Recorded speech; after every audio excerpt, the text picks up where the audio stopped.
स्वागत है प्रोफेसर चंद्रचूड़ सिंह जी, नई परख के मंच पे। आप हम लोगों के साथ पहली बार जुड़ रहे हैं, आपने मेरी बात का मान रखा, इसके लिए बहुत-बहुत धन्यवाद। मैं नई परख के दर्शकों को बताना चाहता हूँ कि आज हमारे साथ प्रोफेसर चंद्रचूड़ सिंह जो हैं, चंद्रचूड़ सिंह जी हैं, जो दिल्ली विश्वविद्यालय में पढ़ाते हैं और साथ में बिहार की राजनीति और देश की राजनीति के ऊपर सामाजिक दृष्टि से गहन विचार करने के लिए जाने जाते हैं। विभिन्न टीवी चैनलों पर भी आपकी उपस्थिति देखी गई है। आज बिहार बिहार चुनाव के परिणामों को हम लोग प्रोफेसर साहब के साथ मिलकर डिकोड करेंगे और मुख्य तौर पर हमारा जोड़ आंकड़ों वगैरह पे कम होगा, बल्कि जो सामाजिक समूहों ने जिस तरह अपनी मतदान प्राथमिकताएँ तय की हैं, हम लोग उसके ऊपर बातचीत करेंगे कि जो हुआ वो क्यों हुआ। तो चंद्रचूड़ जी, अ, मेरा पहला सवाल आपके लिए ये है कि 2020 के मुकाबले इस बार महागठबंधन ने एक कोशिश की थी कि उसका जनाधार यादव मुसलमान के दायरे से निकलकर कुछ-कुछ दूसरे समुदायों तक भी पहुँचे। बाकायदा ये दिखाई पड़ता है कि राहुल गांधी ने 7 ऐसे सम्मेलन आयोजित किए थे, जो कि अति पिछड़ा सम्मेलन थे। एक अति पिछड़े नेता को, मुकेश सहनी को उन्होंने उप मुख्यमंत्री के पद के लिए उनके नाम की घोषणा भी की थी। इस सब के बावजूद चुनाव परिणाम बताते हैं कि उनको अति पिछड़ों ने कोई तरजीह नहीं दी, उनको अति पिछड़ों की तरफ से कोई समर्थन प्राप्त नहीं हुआ। 2020 में तो मैं मान सकता हूँ उनके पास ये सामाजिक रणनीति थी ही नहीं, उन्होंने इस बारे में सोचा ही नहीं था। इस बार वो पिछले 7-8 महीने से या साल भर से इस प्रकार की कोशिश करते हुए दिख रहे थे।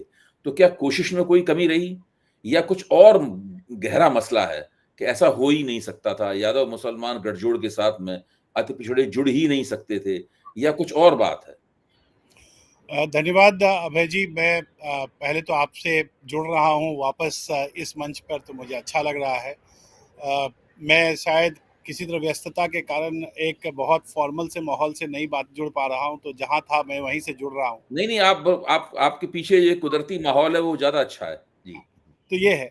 देखिए, जहाँ तक बिहार का सवाल, और हम दोनों बहुत पहले से इस पे बातचीत करते भी रहे हैं, जहाँ तक बिहार का सवाल है, सवाल ये नहीं होता है कि राहुल गांधी जी ने क्या प्रयत्न किया या तेजस्वी जी ने क्या प्रयत्न किया। राजनीतिक दलों के नेताओं को प्रयत्न करना बड़ा स्वाभाविक है, और मेरे ख्याल से वो करते भी रहे हैं और आगे भी करेंगे। लेकिन सवाल ये भी उठता है कि किस दिशा में प्रयत्न किए जाएं, और क्या वो प्रयत्न बिल्कुल स्वाभाविक से प्रयत्न होंगे, या उनके कुछ परिणाम आने की संभावना भी है या नहीं है। मैं इसलिए ये बात कहना चाह रहा हूं कि अगर 2020 के चुनाव को देखें, पहले तेजस्वी जी की बात करते हैं, फिर राहुल जी की भी बात कर लेंगे। 2020 के चुनाव में जो मैंने देखा, आपने भी देखा होगा, तेजस्वी एक अच्छे रूप में थे, युवाओं के प्रति उनका आकर्षण भाव था। और 2020 के चुनाव में उसके सारथी जो थे, तेजस्वी जी के जो सारथी थे, वो हम दिल्ली विश्वविद्यालय में ही हमारे कॉलीग हैं, राज्यसभा के सांसद हैं, मनोज झा जी थे। और मनोज जी खुद भी एक विद्वान है, लेकिन मनोज जी जब उसमें जुड़ रहे थे सारथी के रूप में, उसका पायलटिंग कर रहे थे, तो कहीं ना कहीं एक, जो मेरे मन में, मेरे जैसे लोगों के मन में ये विचार आ रहा था कि शायद ये लालू यादव जी का राजद जो है, अब वो समावेशी होता जा रहा है। कुछ अन्य जातियों के प्रति भी इसका जो भाव है वो थोड़ा सकारात्मकता की ओर बढ़ रहा है। और जिस तरीके से तेजस्वी उस बार प्रेस कॉन्फ्रेंस कर रहे थे, लोगों से बातचीत कर रहे थे, लोगों को इंटरव्यू दे रहे थे, उसे एक लग रहा था कि शायद सकारात्मक एजेंडे पर ये राजनीति हो रही है, और उसका परिणाम भी आपने देखा। मैं ये साइकोलॉजी के हिसाब से अगर आप देखेंगे तो शायद आप दूसरी तरफ जाएंगे, पर मैं तो ऑप्टिक्स के हिसाब से की बात कर रहा हूँ। साइकोलॉजी और डेटा और स्टैटिस्टिक्स की बात बाद में कर लेंगे। अब तेजस्वी के इस बार के का जो की जो रणनीति थी, जो उनकी स्ट्रैटेजी थी, उसको अगर आप देखें तो तेजस्वी के साथ आपको और कौन दिखा। ये मेरा मन है कि मैं जान सकता हूँ, मैं जानता हूँ कि शायद मनोज झा जी के पिताजी की तबीयत खराब थी, और इन कारणों से, जैसा हमें पता चला, कि वो उतनी सक्रिय भूमिका में नहीं थे। लेकिन आप राष्ट्रीय जनता दल के, अगर मैं आपसे पूछूं कि 5 ऐसे कोई स्टार कैंपेनर जो थे, उनका नाम बताएं, और वो किस किस जाति से थे, अब्दुल बारी सिद्दीकी कहाँ थे इस बार, मुझे कुछ पता नहीं। तो वैसी स्थिति में इस बार सारा दारोमदार जो था वो तेजस्वी यादव जी के पास था, और तेजस्वी यादव जो जिन घटकों को लेकर आगे बढ़ रहे थे, ये वही घटक 2 थे जो मुस्लिम यादव कॉम्बिनेशन जिसको होता है, वो जो था उसके पास पहले से वो है। वीआईपी को लाया गया। अब वीआईपी के लाने से उनको ये लग रहा होगा कि ये एक मैंने गठजोड़ बनाया है और ये 8% 9%, मतलब जो मल्लाह समाज है वो कोई एक संयुक्त समाज तो है नहीं, उसमें छोटे छोटे और अवयव हैं, गांगोत हैं उसमें, उसमें निषाद भी हैं, उसमें बिंद भी हैं। तो ये 3-4 जो और भी तरीके के इस प्रकार की जातियां हैं, उन जातियों का ये मान लेना कि सर्वे सर्वा मुकेश सहनी हैं, और मुकेश सहनी को डिप्टी चीफ मिनिस्टर के रूप में पहले घोषित कर देना। मैं जहां तक जानता हूं, राजनीति आप जहां तक समझते हैं, या तो डिप्टी चीफ मिनिस्टर की भूमिका निर्वाचन के बाद, चुनाव के रिजल्ट आने के बाद होती है। डिप्टी चीफ मिनिस्टर के साथ चीफ मिनिस्टर की घोषणा अमूमन नहीं होती, एक आध जगह कहीं हुई होगी तो मैं नहीं कह सकता, पर अमूमन होती नहीं है। तो ये बिल्कुल तय था कि जहां तक राजद का सवाल है, वो राजद उस रूप में चुनाव में नहीं गया जिस रूप में राजद को जाना चाहिए था, क्योंकि एंटी इनकम्बेंसी पर ही राजद कुछ आगे बढ़ सकते थे, और एंटी इनकम्बेंसी को उन्होंने गहराया नहीं। उस एंटी इनकम्बेंसी को एंगर में परिणत करने के लिए उन्होंने कोई ऐसी सकारात्मक और या ऐसी कोई एजेंडा को नहीं आगे बढ़ाया जिससे लोग अपने आप को जोड़ पाते। इसके विपरीत उनका एजेंडा क्या था? उनका एजेंडा था कि नीतीश कुमार को मुख्यमंत्री क्यों नहीं बनाया? अगर विपक्ष की तरफ से ये कहा जा रहा है क्यों नहीं बनाया जा रहा, तो शायद एक अविश्वास पैदा करने की कोशिश कर रहे होंगे, खास करके नीतीश कुमार के वोटरों में, कि भाई नीतीश कुमार को ठगा जा सकता है। ये नीतीश कुमार के वोटर्स भली-भांति समझते हैं कि नीतीश कुमार को इन परिस्थितियों में ठगना बहुत मुश्किल है, क्योंकि केंद्र की सरकार भी है, और केंद्र की सरकार अगर नीतीश कुमार जी के सहयोग से चल रही है, तो नीतीश कुमार के वोटर को ये पता है कि केंद्र की सरकार उसको ठग नहीं सकती। तो मेरे ख्याल से जो तेजस्वी यादव जी ने जो कैंपेन चलाया, उस कैंपेन की विश्वसनीयता लोगों तक नहीं गई। जो सामाजिक संरचना उन्होंने बनाई, उस सामाजिक संरचना में जो क्रिटिकल उनको अवयव लाने थे, वो नहीं आए। और रहा सवाल कांग्रेस का, तो कांग्रेस तो पता नहीं किन किन किस किस किस हवा में वो सांस ले रही है बिहार के संदर्भ में। बिहार में कांग्रेस के पास पारंपरिक रूप से या तो सवर्णों का कुछ सपोर्ट होता था, या फिर दलितों का कुछ सपोर्ट हो सकता था। अब आप जानते हैं दलितों में 2 ग्रुप हैं बिहार में। वैसे तो दलितों की संख्या मेरे ख्याल से 2-2.5 करोड़ के आसपास की होगी, और मेरे ख्याल से 19-20% उनकी जनसंख्या में उनका वो शेयर भी है। लेकिन उसमें 3 मुख्य रूप से दलित जो हैं, वो एक दुशाध जाति जो है हमारे यहाँ उसमें है, दूसरे मांझी साहब का जो एक वर्ग है गया के आसपास उसमें है, और 5% अन्य भागों में बिखरे हुए हैं। अब ऐसे में उनकी दो पार्टियां हैं। एक चिराग पासवान जिस जिस दल का नेतृत्व करते हैं, जीतन राम मांझी एक दल का नेतृत्व करते हैं। तो लगभग 10% का वोट जो है, जो पिछली बार शायद एनडीए के पास नहीं था, क्योंकि चिराग पासवान एनडीए में होकर भी नहीं थे, तो वो 10% ऐसे ही कांग्रेस के बाहर है। जो सवर्णों का वोट है, वो इसलिए भी बाहर है क्योंकि Rahul Gandhi EBC vote base में सेंध मारना चाह रहे थे। अब जब ईबीसी वोट बैंक का वहां एक निर्विरोध और एक निर्विवादित मेरे ख्याल से नीतीश कुमार एक आइकन है, तो उसमें सेंध मारने का तो कोई मतलब नहीं है। इस पूरे प्रोसेस में मुझे पता है उन्होंने ईबीसी के लिए कई सम्मेलन कराए। अब ईबीसी के साथ सम्मेलन करने का मतलब ये हुआ कि रही सही भी अगर कुछ उनके पास सवर्णों में कुछ कुछ सपोर्ट हो सकता था, तो वो भी चला गया। तो कांग्रेस कुछ ला नहीं रही थी, कांग्रेस उस बोर्ड पे कुछ जोड़ नहीं रही थी, बल्कि एक लोड दे रही थी आरजेडी पे, और जो उसको ड्रैग कर रहा था। अब रिजल्ट के बाद तो बिल्कुल कहा जा सकता है ये बात। और वीआईपी भी उस पर भारी ही पड़ रही थी, उसके उसके भाड़ को जोड़ ही रही थी, क्योंकि ये दोनों ड्रैगर्स थे जो आरजेडी के कैंपेन को ड्रैग कर रहे थे, और इसका परिणाम आपके सामने है। तो मैं ये नहीं कह सकता कि ये कोशिश नहीं थी, कोशिश जरूर की होगी। कोई भी राजनीतिक दल, दुबे साहब, जाती हैं चुनाव में तो हारने के लिए तो कोई जाता नहीं। लेकिन ये भी सच है कि जब आप चुनाव में जाते हैं, तो आपके रणनीतिकार होते हैं, आपकी एक सोच होती है, एक विश्वसनीयता होती है, एक क्रेडिबिलिटी होता है, एक डिलीवरी सिस्टम होता है। मेरे ख्याल से उन दोनों जगहों पर ये दोनों जो बड़े दल थे, खास करके राजद और कांग्रेस, ये दोनों कहीं न कहीं मार खा गए और इसका परिणाम जो है वो आपके सामने है। दूसरे एक और उलझन मेरे दिमाग में है, मेरे ख्याल से और भी समीक्षकों के दिमाग में होगी कि नीतीश कुमार को 20 वर्ष हो चुके थे। और ये बात सही है कि जब 2005 में वो मुख्यमंत्री बने तो 2010 तक का कार्यकाल उनका बहुत चमकदार था, जिसका लाभ उन्हें 2010 के चुनाव में असाधारण रूप से प्राप्त भी हुआ। ऐसा ही नतीजा करीबन आया था उस वक़्त भी।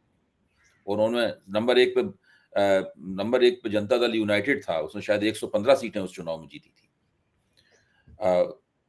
लेकिन जो पिछला कार्यकाल था नीतीश कुमार का, अभी का कार्यकाल था या इससे कुछ पहले का कार्यकाल था, ये कोई खास चमकदार कार्यकाल नहीं था उनका। उसमें बहुत सारी गड़बड़ियाँ थीं, कानून व्यवस्था की स्थिति भी खराब थी। कुछ उन्होंने ऐसा कुछ खास नहीं किया था जो उल्लेखनीय हो। अच्छा, अभी योगेंद्र यादव ने बिहार की स्थिति की समीक्षा करते हुए एक दिलचस्प आर्टिकल लिखा इंडियन एक्सप्रेस में, जिसमें उन्होंने लिखा कि बिहार में गवर्नेंस के मामले में जनता की जो आशाएं हैं, जो आकांक्षाएं हैं, बहुत उनका स्तर बहुत निचला है। अगर आपने 15 साल पहले कोई सड़क बनाई है, तो आपको उसका 15 साल बाद भी, भले आपने 5 साल, 10 साल कोई काम ना किया हो, आपको उसका श्रेय मिलता रहता है। तो ये कहने का मतलब था कि नीतीश कुमार ने जो पहले काम किया था, उसकी रोशनी अभी भी बाकी है उनके राजनीतिक करियर में और उसका श्रेय उन्हें अभी भी मिल रहा है। क्या वास्तव में ऐसी ही स्थिति है या इसके अलावा भी कोई राजनीतिक यथार्थ इसके पीछे है? मैं योगेंद्र यादव जी बहुत बड़े सिद्धांतकार हैं और मुझे लगता है कि बहुत बड़े मतलब विद्वान भी हैं। मैं उनसे असहमति कहने की क्या मैं कहूँ, लेकिन मुझे लगता है कि शायद हम पॉलिटिकल थ्योरिस्ट जो होते हैं, और मुझे लगता है कि योगेंद्र जी भी एक थ्योरिस्ट ही हैं। उनमें मतलब थ्योरी का काम ही है सामान्यीकरण कर देना, तो एक सामान्यकृत स्टेटमेंट ऐसा लग रहा है मुझे वो है। दरअसल बिहार में अगर आप नीतीश कुमार के कार्यकाल को देखें तो मैं उसको दो भाग में देखता हूं, जो 2005 से 2010 का है और 2010 के बाद का है। 2005 जो है, 2005 में जब नीतीश कुमार सत्ता में आए तो कहीं ना कहीं, और हम इसके प्रत्यक्षदर्शी भी हैं, 2005 में लगा कि एक उषा काल है, ये एक सुबह है। और वो सुबह इसलिए है क्योंकि एक भयावह सा नॉर्मलाइजेशन ऑफ क्राइम की स्थिति हो गई थी बिहार में, और उन्होंने आते ही पुलिस में पर दबाव बनाया, फास्ट कोर्ट ट्रैक्स बनाए। उन्होंने एक जो गुड गवर्नेंस का नारा दिया, यहाँ तक कि वो गुड गवर्नेंस के पर्याय बन गए, आज तक सुशासन बाबू के नाम से जाने जाते हैं। तो 2005 से 10 का कार्यक्रम बड़ा ट्रांसफॉर्मेशनल था। और 2010 में जब उनको ज़्यादा ये मिला, उनको जो वोट मैंडेट मिला 2010 में, जो अप्रत्याशित था, वो उस सकारात्मकता का की पुष्टि भी करता है। पर 2010 के बाद नीतीश कुमार ट्रांजैक्शनल होते चले गए। और ट्रांजैक्शनल कहने का मतलब है, उनको ये पता था कि ये जो पब्लिक मेमोरी है या जो गुड गवर्नेंस है, ये बहुत एवरलास्टिंग रहेगा नहीं, क्योंकि गवर्नेंस के जो स्टैंडर्ड्स होते हैं वो हमेशा इवॉल्व होते जाते हैं। तो आरंभिक 5 वर्षों के लिए तो ये सही था, लेकिन उसके बाद भी ये चलता रहे, तो इसलिए उनके पास एक वो स्टैंपिंग तो लग ही चुका था, क्योंकि तुलना होती थी 2005 के पहले क्या था और 2005 के बाद क्या हुआ। ये बात ठीक है, जब हम कहते हैं कि सामने महिलाएं रोड पे चलने लगी और ये होने लगा और क्राइम खत्म तो नहीं हुआ, थोड़ा कम हुआ, ये सारी बातें हुई। लेकिन आप देखिए 2010 के 5 के बाद ही वो धीरे-धीरे ट्रांजैक्शनल होते गए। सबसे पहले तो उन्होंने ईबीसी का एक आधार बनाना शुरू किया। फिर महिलाओं के संबंध में उन्होंने परियोजनाओं का शुरुआत किया, जो हर चुनाव में वो परियोजनाएँ लाते गए। हर चुनाव में एक नया परियोजना, हर चुनाव में महिलाओं के लिए कुछ एक विशेष। तो उन्होंने क्या किया, आधार तो उन्होंने जातिगत ही रखा, जो ओबीसी और ईबीसी का एक संयुक्त वोट बेस लालू यादव जी के पास था, उस संयुक्त बेस में से उन्होंने ईबीसी का एक धड़ा निकालना शुरू किया। किसी को ईबीसी से शेड्यूल्ड कास्ट का भी दर्जा दे दिया। तो ऐसे में उन्होंने एक अपने लिए एक बेस बनाया। अब उस बेस के ऊपर में कालांतर में वो थोड़ा-थोड़ा वेलफेयरिज्म, थोड़ा प्रशासन, थोड़ा लो प्रोफाइल अपना रखना, ये सारी चीज़ वो करते गए। और उनकी जो राजनीतिक कौशल है, उसमें तो आप समझ ही सकते हैं, कभी वो इधर भी हो जा रहे थे, तो उनको पता था कि वो दोनों तरफ जा सकते हैं। परंतु इस चुनाव में ये बात सही है कि इस चुनाव में ऐसा कुछ नहीं था जिसको लेकर वो चुनाव में जा सकते थे। ऐसा उनकी साख उतनी बहुत स्ट्रांग तो नहीं थी, लेकिन उसको उन्होंने भरपाई करने के लिए अपने जो उनका जो दल है, उस दल में उन्होंने रचनात्मक बदलाव किए। शायद हम लोग नीतीश कुमार को समझते हैं और ये क्षेत्रीय दलों में ये होता है कि सिर्फ हम उसके नेतृत्व से उस दल को पहचान लेते हैं, या एक दो जो उनके अन्य नेता होते हैं, जैसे बिहार में ललन बाबू हैं, संजय झा हैं, ये दो बड़े नेता हैं। पर मुझे लगता है कि बिहार में जदयू में एक बैकरूम बॉयज का भी एक कंसेप्ट आया इस बार, जिसमें कि उनके बड़े विश्वस्त लोगों ने, एक का नाम मैं ले सकता हूं, मैं ले भी लूंगा, जैसे मनीष वर्मा हैं, जो एक आईएएस अधिकारी होते थे पहले वहां बिहार में, और उन्होंने स्वेच्छा से रिजाइन करने के बाद इन राष्ट्रीय महासचिव बनाए गए। और जिस तरीके से उन्होंने भी पद यात्रा की, लोग प्रशांत किशोर की पद यात्रा को याद रख रहे हैं, लेकिन पद यात्रा दरअसल में मनीष वर्मा ने की। और खास करके जो स्ट्रॉन्ग होल्ड कॉन्स्टिट्यूएंसीज थे, 70 से 80 कॉन्स्टिट्यूएंसीज में मनीष वर्मा ने वो पद यात्राएं की। अपने वोट बेस को, खास करके जो लवकुश का जो वोट बेस है, उसको उन्होंने सुधारा। तो इस तरीके से इस चुनाव में जाने से पहले उन्होंने पूरी तैयारी कर ली थी। और नीतीश कुमार को ये बहुत बखूबी पता था कि केंद्र के पास उनके समर्थन के अलावा और कोई बहुत विशेष चारा है भी नहीं। तो केंद्र जिस रूप से खास करके प्रधानमंत्री मोदी जिस तरीके से नीतीश कुमार पर अपना सारा विश्वास लगा रहे थे, पूरे जितने भी वहाँ भाजपा के कैंपेनर्स थे, जो भाजपा की तरफ से जो लोग वहां पर भेजे गए थे, उन सबको ये बिल्कुल से ताकीद दे दी गई थी कि भाई किसी भी हाल में कोई भी असमंजस की स्थिति नहीं होनी चाहिए, कम्युनिकेशन बराबर होते रहना चाहिए, हर एक समस्या, हर एक अविश्वास को खत्म कर देना होगा। तो आप देखिए, बीजेपी सारा क्रेडिट जेडीयू को दे रही है, जेडीयू सारा क्रेडिट बीजेपी को दे रही है, और ग्राउंड वर्कर्स में भी तालमेल हो। इसलिए आपने देखा नीतीश कुमार चिराग पासवान के घर गए, और चिराग पासवान के घर गए और चिराग पासवान ने उनको पैर छूकर प्रणाम किया। तो ये जो कोऑर्डिनेटेड मैकेनिज्म था, उस मैकेनिज्म का ये प्रतिफल है। तो मैं ये नहीं कह सकता कि वो धीरे धीरे उनकी साख बिहार में खत्म हो गई, बल्कि यहाँ कहना तो ये चाहिए कि 2020 के चुनाव में उनका जो हेल्थ था वो बहुत अच्छा था, और पॉलिटिकल कैपिटल डाउन था। इस चुनाव में उनका हेल्थ शायद उतना अच्छा ना रहा हो, पर जो उनकी जो राजनीतिक पूंजी है वो काफी स्ट्रांग हो गई, और उसका फल आप देख रहे हैं। और बहुत ज्यादा विशेष मैं क्या कहूं, लेकिन एक बात तो तय है कि चिराग पासवान की भूमिका दरअसल हम लोग थोड़ा कम कर देते हैं। और चिराग पासवान 2020 के चुनाव में, ये जो एक मैं मजाक के तौर पर कहता हूं कि भाई घी खाने के पहले का और घी खाने के बाद का ऐड आप कर सकते हैं। अगर कोई हेल्दी व्यक्ति है, थोड़ा ओवरवेट व्यक्ति है, तो उसको घी खाने के बाद वाले में खड़ा कर दीजिए, और पतले दुबले को घी खाने के पहले में खड़ा कर दीजिए। कहने का मतलब ये है कि 2020 के चुनाव में आप देखिए उन्होंने कितने जगहों पर महागठ ये आरजेडी को जितवाया, क्योंकि जेडीयू के वोट काटे। यही नहीं, जेडीयू और एलजेपी का जो कंटेस्ट हुआ, उसमें जेडीयू के कारण भी कई जगहों पर आप देखेंगे कि राजद की जीत हुई। अब उनके यहाँ आ जाने से, कुशवाहा जी के जुड़ जाने से, और वीआईपी के वोट बैंक में बिल्कुल समाप्त हो जाने से, मुझे लगता है कि ये फर्क पड़ना था और ये पड़ा। तो मुझे लगता है कि चुनावी जो व्यवस्था होती है उसमें एक सामाजिक आधार होता है, पर सामाजिक आधार के बाद आप नैरेटिव बनाते हैं, कैसे अपने वोटर से जुड़ते हैं, वोटर से आप कितना अपने आप को आइडेंटिफाई कर पाते हैं, कैसे वहां तक अपनी बातें पहुंचाते हैं। एक कल टीवी में चर्चा भी होती रही कि बारिश हो गया, हेलीकॉप्टर नहीं चल पा रहा है, तो वो गाड़ी से पहुंच गए, बाकी जो लोग हैं वो उस दिन आराम करने लग गए। तो वो एक डेलिबरेट मूव भी था ये दिखाने का कि उनकी स्वास्थ्य अच्छी है। और मुझे लगता है कि चुनौती देखिए, सत्ता से बाहर फेंकने की चुनौती विपक्ष की होती है। सत्ता पक्ष से ये कहना कि सत्ता पक्ष ने इसका दुरुपयोग किया, चुनाव में, राजनीति में अगर हम एथिक्स पर ही राजनीति हो तब तो बात ही आदर्श की हो जाती है। लेकिन जो सत्ता में जब भी रहे हैं, उन्होंने सत्ता का जितना भी प्रयोग करना होता है वो करते ही हैं। मुझे लगता है रणनीति के मामले में और सामाजिक जो आधार बनाने के मामले में राजद और विपक्ष बिहार में कामयाब नहीं हो सका। और नीतीश कुमार, इसको क्या कहूँ मैं, एक अंग्रेजी में मेरे इसका एक फ्रेज ये हो सकता है कि इट्स प्रैग्मेटिक सोशलिस्ट हिंदुत्व कह सकते हैं उनकी राजनीति को, जो व्यवहारिक है, समाजवादी भी है और हिंदुत्ववादी भी है। तो शायद अब मैं आपका ध्यान थोड़ा भारतीय जनता पार्टी की तरफ ले जाऊंगा। भाजपा ने अपने प्रभाव क्षेत्र में, जो उसका पूरा कैचमेंट एरिया है, उत्तर भारत का, पश्चिम भारत का, और मध्य भारत का, उसमें अपनी जो पुरानी छवि थी ब्राह्मण बनिया पार्टी वाली, उस छवि को वो तोड़ के आगे बढ़े हैं। और वो समाज के, हिंदू समाज के कुछ दलित हिस्सों में भी उनकी पैठ बनी है, कुछ पिछड़े वर्गों में भी काफ़ी अच्छी-खासी पैठ बनी है।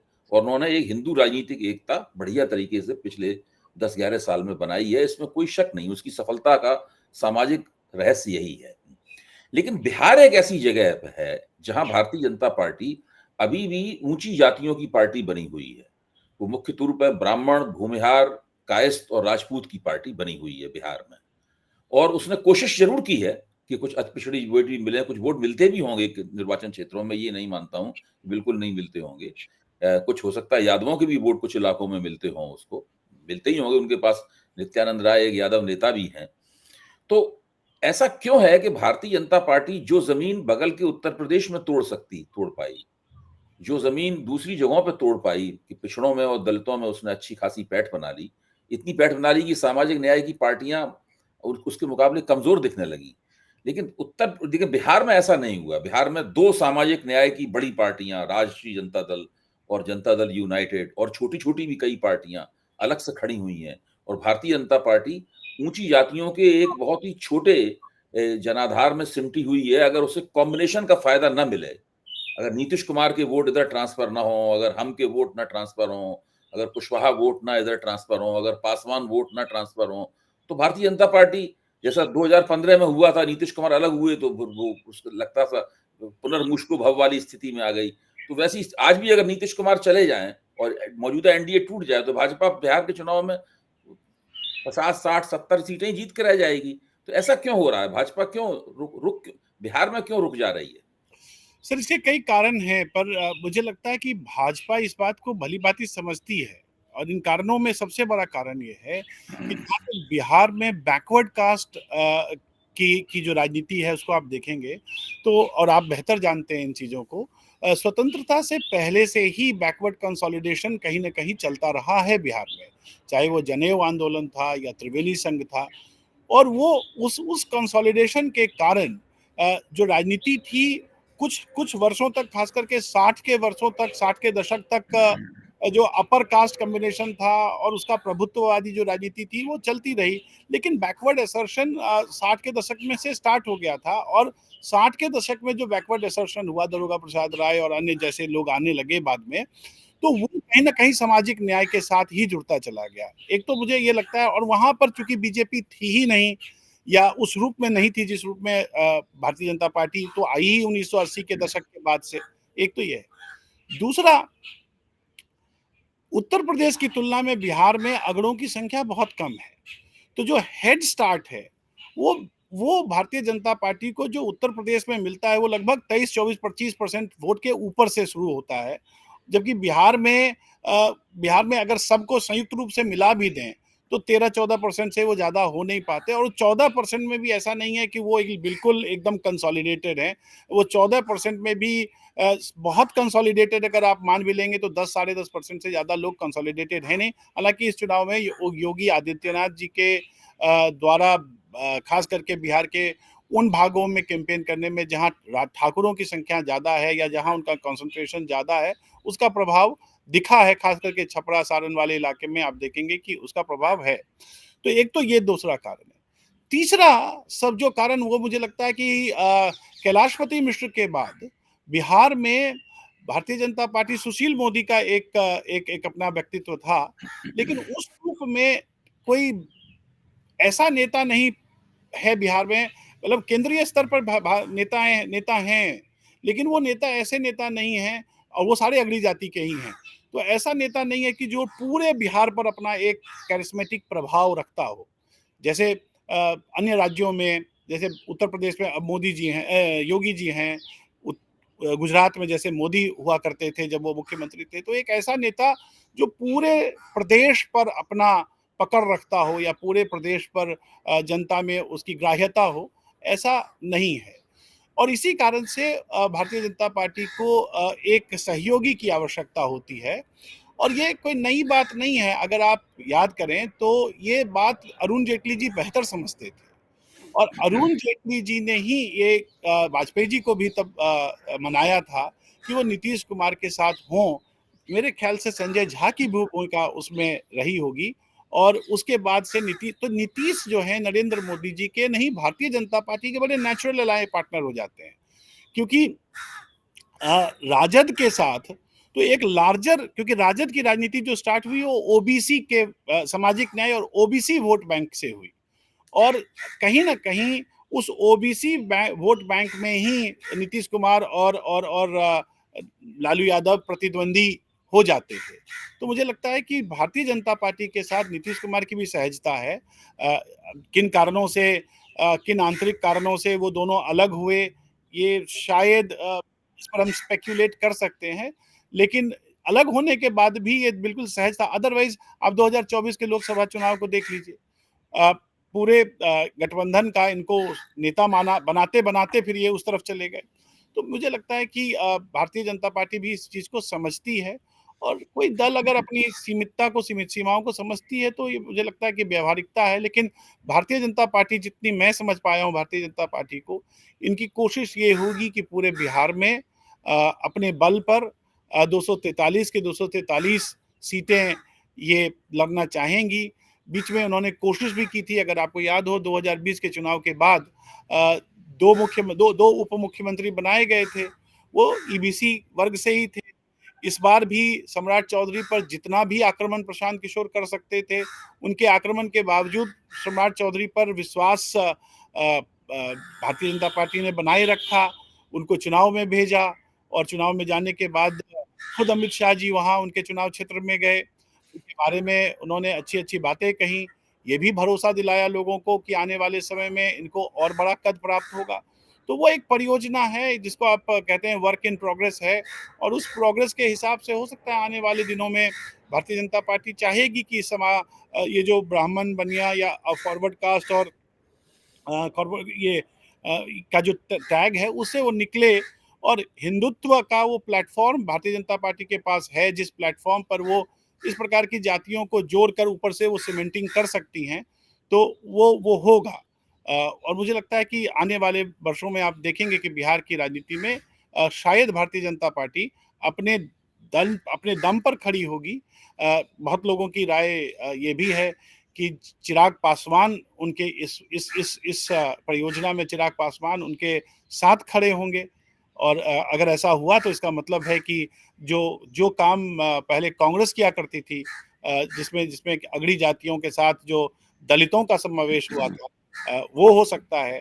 कुछ ईबीसी से भी कुछ सेंधमारी होगी, और अगर ये हुआ तो भारतीय जनता पार्टी 243 सीटों पर भी लगने की कोशिश करेगी। मुझे लगता है कि वो दिन दूर भी नहीं है। अच्छा, मान लीजिए इस चुनाव में भाजपा नंबर 1 की पार्टी बनकर उभरी है।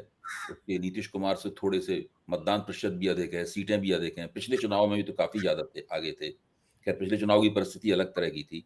अगर इस बार वो नीतीश कुमार को ये मना लेते हैं कि आप अब मुख्यमंत्री मत बनिए, आप बिहार की काफ़ी सेवा कर चुके, अब आप आराम कीजिए, और वो उन्हीं की कुर्मी जाति के किसी सम्राट चौधरी या किसी अन्य नेता को, मैं केवल एक कयास के तौर पे कह रहा हूँ, ये ऐसा ऐसा कुछ नहीं है कि ऐसा होगा ही और मेरे पास कोई उसकी सूचना है, ऐसा कुछ भी नहीं है। अगर वो बना देती है, तो इसका मतलब फिर पोस्ट नीतीश पॉलिटिक्स शुरू हो जाएगी। नीतीश अगर मुख्यमंत्री नहीं रहेंगे, उम्र उनकी जिस तरह की है, उसे नहीं लगता कि वो मुख्यमंत्री रहे बिना भी राजनीति के इंजन बने रह सकते हैं बिहार में, मतलब, हैं? तो वो एक नीतीश के बाद की उत्तर नीतीश राजनीति शुरू हो जाएगी बिहार में।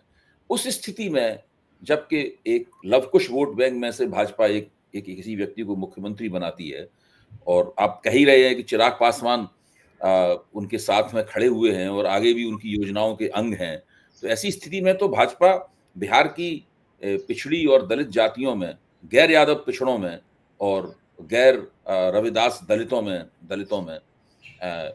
एक अच्छी पैठ बनाने की स्थिति में आ जाएगी। आ जाएगी। देखिए, राजनीति में संकेतों का बहुत महत्व होता है।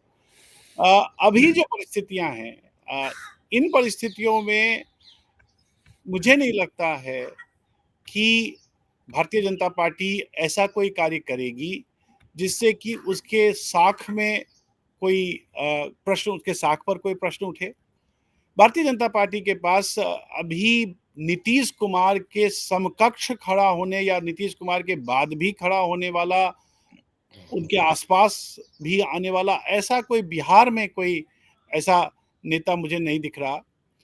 लेकिन ये अवश्य है कि ये है ज़रूर, क्योंकि ये बात इसलिए भी उठती है कि नीतीश कुमार के पास उनका कोई उत्तराधिकारी उस रूप में डिक्लेयर्ड नहीं है। ख़ास करके पार्टीज़ जो होती हैं वो वंशवादी पार्टियाँ होती हैं, फैमिली बेस्ड पार्टियाँ होती हैं। और नीतीश कुमार के बाद निशांत कुमार अभी तक तो कम से कम राजनीति से लगभग कमोबेश दूर ही रहे हैं। कोशिश बीच में उनको आगे बढ़ाने की गई थी, लेकिन अभी तो वो दूर ही हैं। तो मुझे अभी तत्काल और आने वाले कुछ एकाध वर्ष में ऐसा होता हुआ तो नज़र नहीं आ रहा है। राजनीति में लेकिन संभावनाओं का खेल है। असंभव को संभव राजनीति में होना कोई कोई बड़ी बात नहीं मानी जानी चाहिए। आने वाले समय में भारतीय जनता पार्टी, लेकिन भारतीय जनता पार्टी के पास सबसे बड़ी बात ये है कि पूरे बिहार में एक्सेप्टेबल होने वाला एक चेहरा चाहिए। जब तक वो चेहरा ना हो जाए, अ, मुझे नहीं लगता है कि वो इस पर, हाँ, अगर ऐसा हुआ होता कि भारतीय जनता पार्टी को अपने आप पे 243 सीटों में बहुमत होता, तो जैसे राजस्थान में हुआ, मध्य प्रदेश में हुआ, वो किसी को मुख्यमंत्री बनाया जा सकता था। लेकिन आप आप वैसे गठजोड़ को भी देख लीजिए। अभी वैसे गठजोड़ के हिसाब से भी नीतीश कुमार काफ़ी मजबूत स्थिति में है इस बार। नीतीश कुमार की स्थिति इतनी मजबूत है जिसमें इस व्यवस्था को पलटने की कोशिश मेरे ख्याल से केंद्र के द्वारा नहीं की जाएगी। और लेकिन अभी तक एक भी संकेत ऐसा नहीं मिला है चंद्रचूड़ जी, भाजपा के आला कमान से या भाजपा के स्थानीय नेतृत्व से, एक बार किसी ने धोखे से भी, इशारे में भी ये कहा हो कि नीतीश कुमार ही बिहार के अगले मुख्यमंत्री होंगे। शपथ ग्रहण समारोह की तिथि बताई जा रही है, सब कुछ हो रहा है। यहाँ तक कि जो भाजपा के नेताओं द्वारा बधाइयां वगैरह दी गई हैं, उसमें भी नीतीश कुमार को बड़े संकोच के साथ ही बहुत कम ही बधाई मिली है। बधाई ज्यादातर नरेंद्र मोदी को ही दी गई है, पूरी की पूरी जितनी बधाई है। नहीं, नरेंद्र मैं मोदी, लगातार कल से देख रहा हूँ बहुत बारीकी के साथ कि कुछ तो नीतीश कुमार की तरफ कुछ आता है कि नहीं भाजपा की तरफ से, बधाई के नहीं, रूप में, मंगल कामना के रूप में, लेकिन वो नहीं, कुछ नहीं आ रहा है। नहीं, ये नहीं है। जो मैं समझ पाता हूँ, ये हम लोगों को कयास लगाने का एक हो सकता है और इससे थोड़ी इंटरेस्ट जनरेट हो जाती है। नहीं, नरेंद्र मोदी और नीतीश कुमार में खास करके जितना मैं समझ पाया हूँ और जितना मैं समझता हूँ, ऐसा संबंध है, ऐसा मधुर संबंध है और इतना विश्वास का संबंध है कि आपने देखा होगा कि कई दफ़े नीतीश कुमार बहुत हम्बल हो जाते हैं। इतने हम्बल हो जाते हैं कि कई लोग तो कहते हैं कि ये तो अस्मिता का प्रश्न हो जाता है। और और नीतीश कुमार को नरेंद्र मोदी सच में बहुत प्यार करने लगे हैं, चाहे कारण जो भी हो। और खास करके 2024 लोकसभा के बाद बिना शर्त जिस प्रकार से नीतीश कुमार ने उनका समर्थन किया है, अ, उसके सहयोगी बने हैं।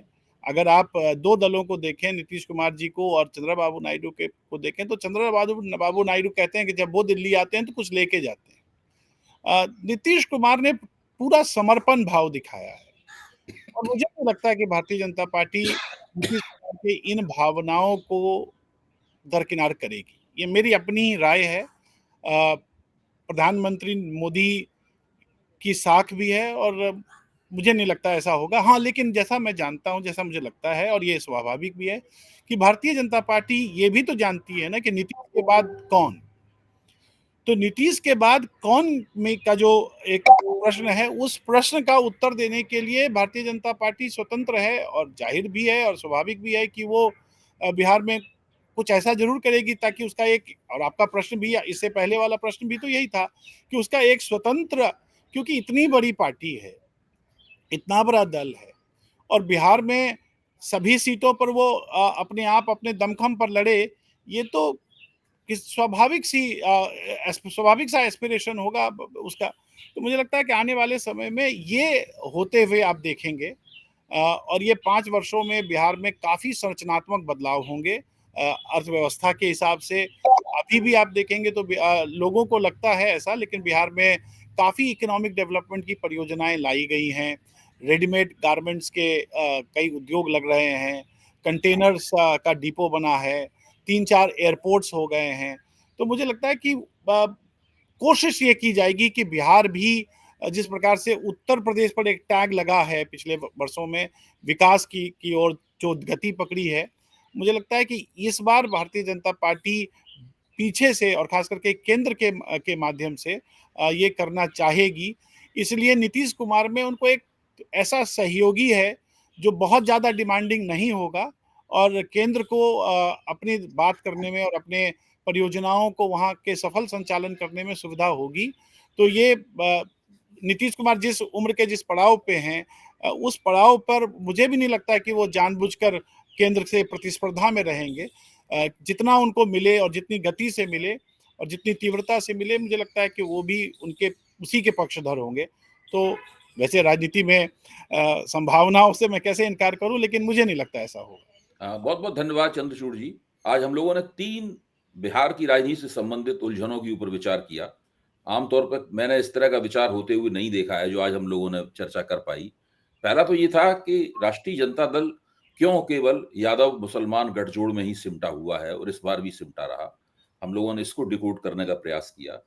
दूसरा, हम लोगों ने इस प्रश्न पर विचार किया कि नीतीश कुमार सुशासन का जो उनका अतीत है, केवल उसके आधार पर वर्तमान में कैसे सुशासन बाबू बने हुए हैं और उसका रहस्य क्या है, ऐसा क्यों हुआ।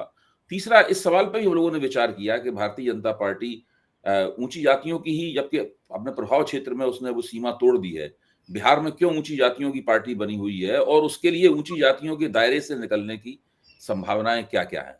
बहुत बहुत धन्यवाद चंद्रचूड़ जी। मैं आपसे ये अपेक्षा करूंगा और आपसे अनुरोध भी करूंगा कि हम लोग बीच बीच में नई परख के दर्शकों को आप इसी तरह संबोधित करते रहें। एक बार फिर बहुत बहुत धन्यवाद। मेरे लिए तो ये अभय जी सौभाग्य है कि आपके दर्शन हो जाते हैं। पहले तो टीवी चैनलों में बैठ के बातचीत हो जाती थी, अब ये घर के आराम से ये बात हो जाएगी, तो इससे अच्छा नहीं क्या हो सकता है। मैं नहीं ये नहीं, जरूर समझता हूँ, मैं एक बिहार अंतिम की ही नहीं, बिहार की ही नहीं, हम लोग देश की समस्याओं के ऊपर भी चर्चा करेंगे क्योंकि वो भी बहुत महत्वपूर्ण पहलू है। और अभय जी, मैं एक बात ये जरूर कहना चाहता हूँ आपके दर्शकों को कि दरअसल जब भी हम राजनीति का विश्लेषण करते हैं तो उसको हम माइक्रो में चले जाते हैं, ये एक जाति इतना परसेंट और इतना ये वो ठीक है, वो ठीक जरूरी भी है, लेकिन मुझे लगता है जो लार्जर पिक्चर है, जो ऑप्टिक्स है, जो नैरेटिव्स हैं, जो संरचनाएं हैं, उन पर भी विवेचना होनी चाहिए। बिल्कुल ठीक कह रहे हैं, बिल्कुल ठीक कह रहे हैं आप। उससे बिल्कुल। उससे फिर समझ में बेहतर आता है। तो मैं जरूर जुड़ता रहूंगा आपसे और जरूर आपने मुझे मौका दिया, इसलिए आपका धन्यवाद। बहुत धन्यवाद। Thank you.